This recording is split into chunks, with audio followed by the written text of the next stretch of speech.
Olá, queridos professores do ensino fundamental de Sorriso. Saudações! Vamos dar continuidade ao programa de formação de professores Letramento Literário no Ensino Fundamental, uma parceria entre a Fatum Educação e a Prefeitura Municipal de Sorriso através da Secretaria de Educação e Cultura.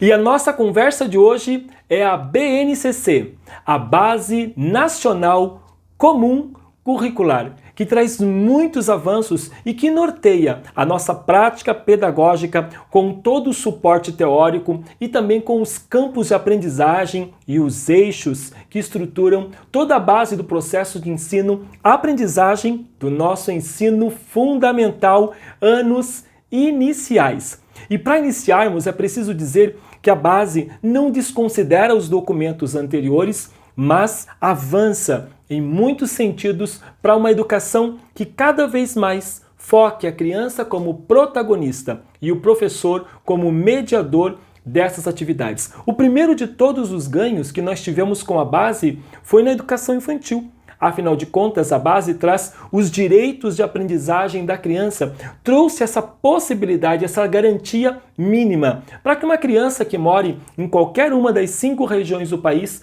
possa ter essas garantias, ou seja, esses direitos de aprendizagem. Conviver, participar, brincar, expressar-se, conhecer-se, alguns dos direitos de aprendizagem. A base também traz os campos de experiência lá na educação infantil, o eu, o outro e o nós, a questão de corpo, gestos e movimentos, traços, cores, sons e formas, também a questão da escuta, fala, pensamento e imaginação e, por fim, as questões ligadas ao tempo, ao espaço, quantidade, relações e transformações. Agora, nós vamos tratar da base no ensino fundamental, que na verdade é uma continuidade desse processo. Por isso que nós apresentamos aqui um pouco dos ganhos, daquilo que a educação infantil está trazendo como uma proposta, porque ao entrar no ensino fundamental, especialmente no primeiro e no segundo ano, nós vamos ter esse processo de continuidade. Como nós estamos falando de letramento literário, também é preciso destacar que nós vamos dar um pouco mais de atenção ao eixo das linguagens. Por que ao eixo das linguagens? Porque é onde está focado o trabalho com a oralidade, com a escrita, com a leitura e com a análise semiótica e análise linguística, como nós já vamos ver daqui a pouquinho. Mas antes de falarmos da base, é preciso mostrar a importância dela nesse momento no qual nós estamos vivendo. Nós sabemos que existe uma crise de leitura nas escolas do nosso país. Uma crise que vem de muito tempo, afinal de contas, nós somos uma sociedade que há pouco tempo deixou de ser ágrafa, ou seja, há muito pouco tempo nós não dominávamos o registro escrito, de maneira geral, é claro, na nossa sociedade. Tanto é que nós tivemos que fazer um Mobral, criar o Movimento Brasileiro de Alfabetização, o famoso Mobral. Ou seja, nós somos os filhos, os netos, os bisnetos de uma classe que não utilizava a escrita nem a leitura no seu cotidiano. E a base vem trazendo justamente o contrário, falando que a leitura e a escrita devem sair do âmbito da escola e circular nas práticas sociais, a partir de diferentes linguagens. Essa crise que se estabeleceu de leitura no nosso país, ela foi agravada mesmo com o advento da escola por algumas questões que eu gostaria de conversar agora com vocês. Uma delas é a questão da didatização dos textos literários, ou seja, os livros didáticos normalmente didatizavam, dando importância aos elementos linguísticos, dando importância, por exemplo, às classes de palavras. Circule os substantivos, sublinhe com 2 traços os adjetivos, destaque com outra cor os advérbios. E é claro que isso desgastava e desgostava a criança de conhecer o texto literário. A proposta da base é justamente o contrário: compreender esses elementos linguísticos, analisar esses elementos, mas a partir de uma análise literária, observando o texto como um todo, conhecendo o princípio de arte, o princípio artístico que deve ter o texto literário. Outra questão que também trouxe essa crise muito grande para as nossas escolas foi a questão de a literatura ter sido historicamente sempre utilizada para falar de valores, para falar de moral, para falar de bons costumes, hábitos e atitudes. Não que a literatura não vá referenciar valores, não que não seja importante nós trabalharmos com valores, mas cada vez que uma criança lia um texto, lá vinha no final a famosa moral da história. Ou a professora e o professor acabavam de contar ou ler uma história e no final já vinha aquela famosa lição de moral. Viu, gente? Compreenderam bem o que o texto falou, então a partir de agora não pode desrespeitar os mais velhos. Ou seja, havia um resumo. Toda aquela narrativa que foi lida e o que ficava era o resumo ou a moral dada por quem lia ou contava essa história. Outro aspecto que levou também a essa crise foi a questão do descompasso que há entre aquilo que se estuda na universidade, aos avanços da teoria que se estuda nas universidades, com a prática em sala de aula. Parece que não havia um diálogo possível entre tudo aquilo que estava dentro do campus universitário com aquilo que o professor em sala de aula tem. Nós estamos muito avançados na teoria literária.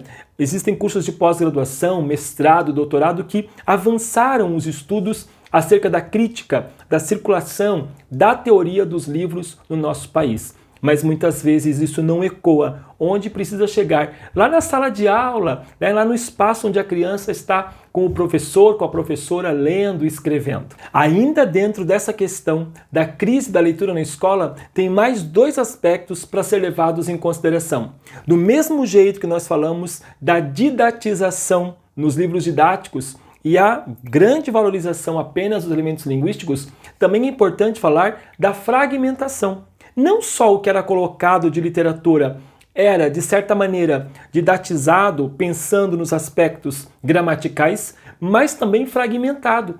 Então, muitas vezes a gente estava lendo, eu me lembro, por exemplo, na escola, de eu lendo um livro incrível da Ruth Rocha, chamado Marcelo, Marmelo, Martelo, e ter só um fragmento. E eu morrendo de vontade de saber o que aconteceria ali. Eu também lembro de um livro de um texto chamado A Corrida, de Carlos Reinaldo Mendes Ribeiro, que na época da terceira série do primário estava no meu livro didático, mas não tinha continuidade a história. Eu demorei muitos anos para saber como finalizava aquela narrativa. Então vocês imaginem que essa fragmentação, ela também acaba desgostando as crianças, porque não tem o texto completo, claro, pela própria especificidade do livro didático. Por isso é tão importante nós levarmos os projetos de letramento literário com obras inteiras, na íntegra, para as crianças, para que supere um pouco esse processo que o livro didático faz de colocar apenas alguns fragmentos. E por fim, uma última questão que eu quero abordar como uma crise da leitura na escola, no meu ponto de vista, é a falta de consideração de que a literatura seja uma arte e, portanto, ela é plurissignificativa. Sempre na escola se buscou um único sentido para o texto literário. Normalmente, vocês lembram, com aquela perguntinha, o que o autor quis dizer? Ora, o que o autor quis dizer talvez não interesse muito para as crianças. O que o autor quis dizer, talvez nem mesmo o autor saiba mais, ou talvez nem vivo ele esteja para dizer como ele pensava. Ou, quem sabe, ao longo do processo, ele até já mudou de ideia. Então, sempre tinha essa pergunta, o que o autor quis dizer, e o que se esperava da criança é que ela chegasse numa resposta muito própria àquilo que imaginava o professor ou que estava lá proposto pelo livro didático. Agora nós sabemos que a pergunta mais importante para fazer para as crianças é: o que esse texto diz para você? E o que você, querido aluno, tem para dizer para o texto que o professor acabou de ler, que o professor acabou de contar? Esse é o grande diálogo, porque a literatura, sendo plurissignificativa, não tem apenas um sentido.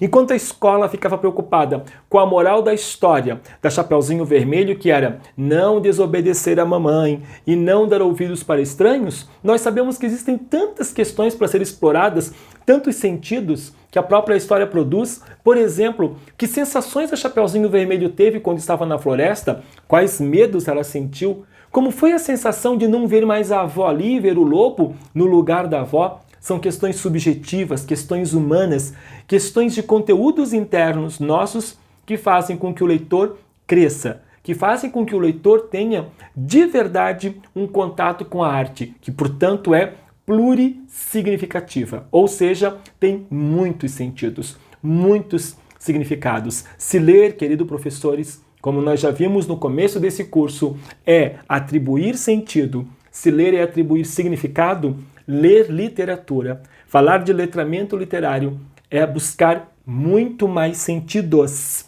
muito mais significados na leitura de uma obra. E esse é um grande avanço que os documentos oficiais trazem e que, nesse caso, a BNCC nos faz refletir. Falando dessa questão das aprendizagens essenciais, ou seja, ter uma base não significa que nós vamos apenas fazer aquilo que a BNCC pede. Nós vamos para muito além, nós vamos transcender em muito o que a base está propondo. Mas ela acaba sendo uma garantia do mínimo necessário para a aprendizagem, daquilo que seja essencial para uma criança conhecer, no nosso caso, lembrando que nós estamos falando do ensino fundamental. Outro aspecto que a base traz é que as aprendizagens aconteçam de forma a resgatar as práticas sociais através de diferentes linguagens num processo de aprendizagem lúdica.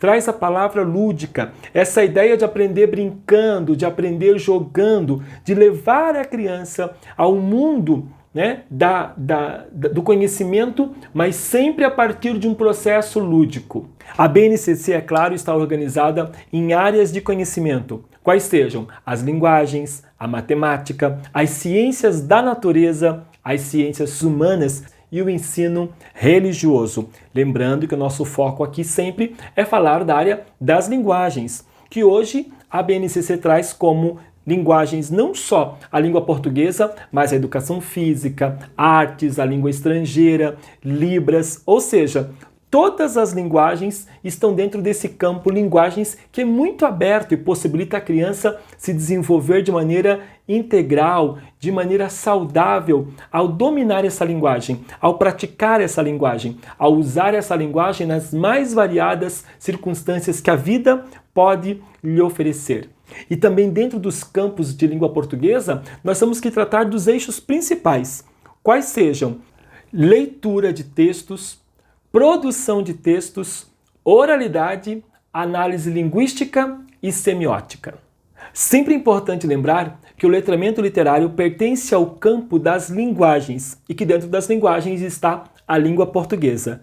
Algumas situações interessantes que a BNCC está propondo, claro, volta a questão dos gêneros textuais, né, os gêneros discursivos, isso é muito importante, acho que é um assunto que a gente vem debatendo há tanto tempo, né, mostrar para as crianças todas as possibilidades e suportes de gêneros textuais. Também lembrar que o trabalho está centrado na centralidade do texto, o texto como base, como elemento central, e a partir do texto, então, é que vem em órbita tudo que está relacionado a ele. Outro aspecto importante que nós já conversamos também, mas eu insisto e a BNCC traz, é a produção do texto e a relação com o contexto. Sempre texto e contexto. Todo texto que tem um contexto. Cuidado, muitas vezes nós achamos que isso é pretexto e ficamos na dúvida quando vamos planejar uma aula, por exemplo, de literatura, ficamos em dúvida, será que eu não estou utilizando esse texto como pretexto didático, pedagógico? Não se preocupe. Sempre que você estiver falando do contexto no qual essa obra foi escrita, você está trabalhando o contexto. Vou dar um exemplo, certo? Ao trabalhar um conto dos irmãos Grimm, eu posso mostrar, por exemplo, para as crianças um mapa da Alemanha. Eu posso dizer que essa obra veio para o Brasil com os imigrantes. Eu posso contar, por exemplo, que essas obras foram escritas em 1812, que é o primeiro livro registrado para as crianças, que os irmãos Grimm escreveram 207 contos. Ou seja, tudo isso que eu estou fazendo está ligado ao contexto no qual essa obra foi escrita. E eu posso comparar, por exemplo, o contexto dessa Alemanha de 1812 com o que acontecia no Brasil na mesma época, ou mudar, atualizar, trabalhar esse contexto de 1812 e o contexto de 2020. Como que hoje viveria João e Maria lá na Alemanha em 2020? Como viveriam João e Maria aqui no Brasil em 1812 e quem sabe em 2020. Observem que nada disso é pretexto. Ao contrário, é contexto. Constitui aquilo que o texto está falando. É uma abordagem que explora, que vai para além daquilo que o texto está falando. Outro aspecto importante é a ampliação dos letramentos. Ou seja, quando nós falamos de letramento, nós já vimos que nós falamos das práticas sociais. Não é? O letramento, por exemplo, de modo geral, é a prática social da escrita, da leitura. Então, a ampliação dos letramentos, falar de tudo aquilo que é feito a partir desses letramentos, onde são possíveis esses usos dos letramentos. E, claro, em especial, a base está trazendo incluir os novos letramentos digitais. Esse que nós estamos, nesse momento, utilizando, por exemplo, é um deles, não é? Utilizar a tecnologia para fazer uma formação como a que estamos tendo aqui. Usar a internet, usar as redes sociais, trazer esses suportes textuais para o debate com as crianças sobre o seu uso, né? Seus benefícios, as suas características, os seus contextos de uso, né? Falar que o celular é importante, mas que tem contextos que é claro que ele não vai ser importante. Tem contextos que a oralidade, que a fala é muito mais significativo do que o uso do celular. Por exemplo, não poderíamos deixar de fora a questão que a base traz do patrimônio linguístico do povo brasileiro. A base traz, e nós sabemos que nós temos mais de 250 línguas que são registradas e faladas no cotidiano do nosso país. Muitas vezes nós escutamos alguém falando assim: nossa, Suíça, que país incrível, um país desse tamanho e tem 4 línguas oficiais, 4 línguas que são faladas nesse país. E nós, que temos 250 idiomas, considerando as linguagens indígenas, as linguagens afro-brasileiras, considerando Libras, tantas propostas de linguagens. E isso é muito importante. Trazer isso para a criança. Pedir para que as crianças pesquisem, por exemplo, nome das cidades indígenas, sortear alguns nomes importantes de cidades brasileiras, de bairros das nossas cidades, bairros do nosso estado, fazer com que a criança pesquise, investigue e conheçam elementos da nossa cultura. E claro, isso vai fazer com que haja um processo de valorização desse patrimônio. Isso pode ser utilizado no eixo da oralidade, da produção de textos, pode ser utilizado como análise linguística, ou se eu quiser pegar, por exemplo, o corpo dos indígenas, representações da pintura indígena e trabalhar a questão da análise semiótica, tudo isso é muito importante. É um ganho que nós estamos tendo, porque além da oralidade, da leitura, da escrita, a base está trazendo a análise linguística e semiótica. Ou seja, nós sempre fomos acostumados a analisar linguisticamente com as crianças as obras, mas nós não éramos acostumados a analisar semioticamente. Nós não tivemos um trabalho de análise das imagens, como hoje a base está propondo. Por fim, é muito importante, dentro da área da leitura e do letramento, uma especificidade que a base traz no trabalho com a leitura na disciplina de língua portuguesa. É a questão do senso estético, de considerar a arte um elemento fruitivo. Considerar que a arte precisa de fruição. O que é fruição? Fruição é diferente desse prazer que nós sentimos quando, por exemplo, está muito calor, eu entro na piscina e me refresco. É diferente de quando está calor e eu vou lá e tomo um suco de abacaxi com hortelã e sinto um prazer e me refresco. A arte é um prazer intelectual e, portanto, a fruição vem desse deleite intelectual. Muitas vezes nós assistimos a um filme muito triste, pesado, Chegamos para a pessoa que nós amamos e logo em seguida dizemos: você precisa assistir esse filme, ou você tem que ler esse livro é muito interessante, eu pensei tanto em você, mas muitas vezes essa obra é triste, é doída, difícil, mas nós sentimos tanto deleite, foi tanta fruição que nós queremos passar para alguém. Então as pessoas confundem o prazer com a fruição. A fruição é um prazer estético, é um prazer relacionado à fruição, ou seja, ao deleite com as obras de arte. Também a base traz a importância dessa leitura fruitiva e do seu potencial transformador e humanizador.